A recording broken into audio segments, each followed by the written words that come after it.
What's up? This your boy JG back with another video on music tips and reviews with JG. If you haven't subscribed to my channel, please press the subscribe button so you'll be updated on all my latest content. Alright, so I've had a kind of an observation on black music as a whole.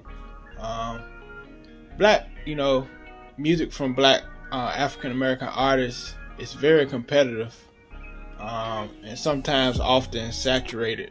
A lot of artists comes out as far as African American artists, but it's the thing of black artists, African American artists, we always have to fight to be relevant. We have to fight to be to sell records. And I hate the way record labels are. You have to kind of be with the trend or the sound of today in order to sell out albums.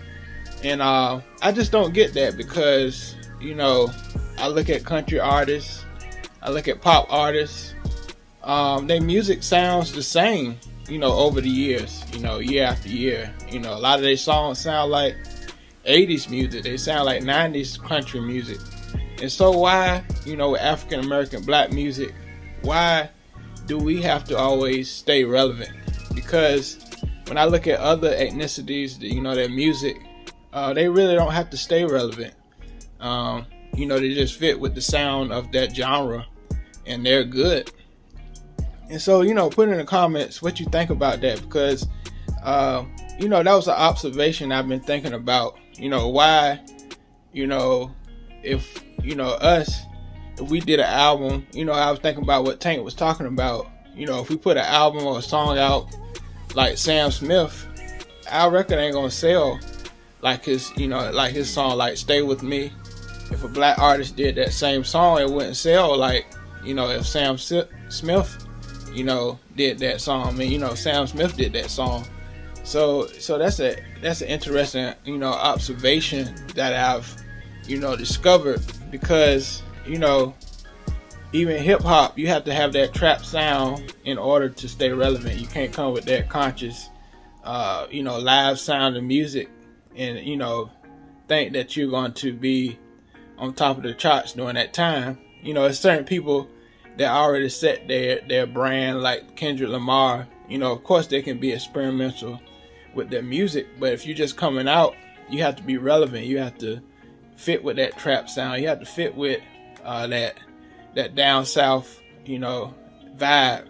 And even R&B, it has in a way fused into R&B. You have to have that trap feel to it, and that kind of make creatives that are that love that 90s sound, that love that 80s sound.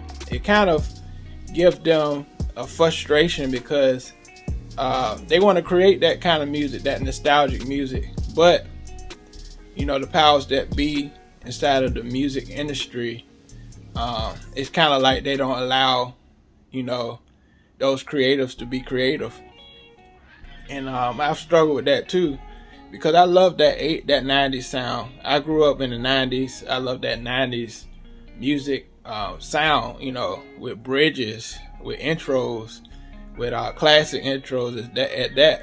And so let me know what you thought about that, because country artists, they can they can have that nostalgic country sound. They can do stories.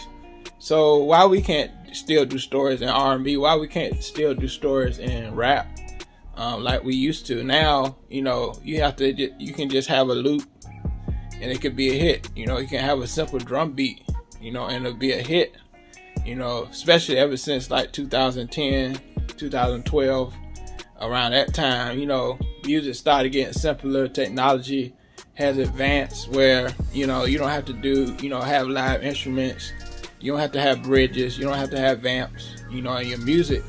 And now, in order to stay relevant, you kind of have to simplify, in a way, your sound.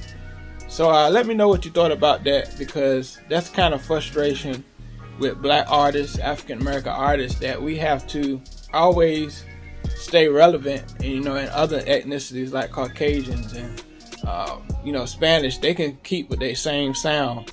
They can keep with their same reggaeton sound.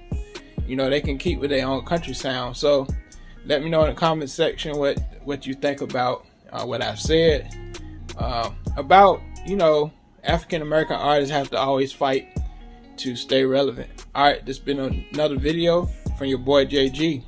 All right, peace.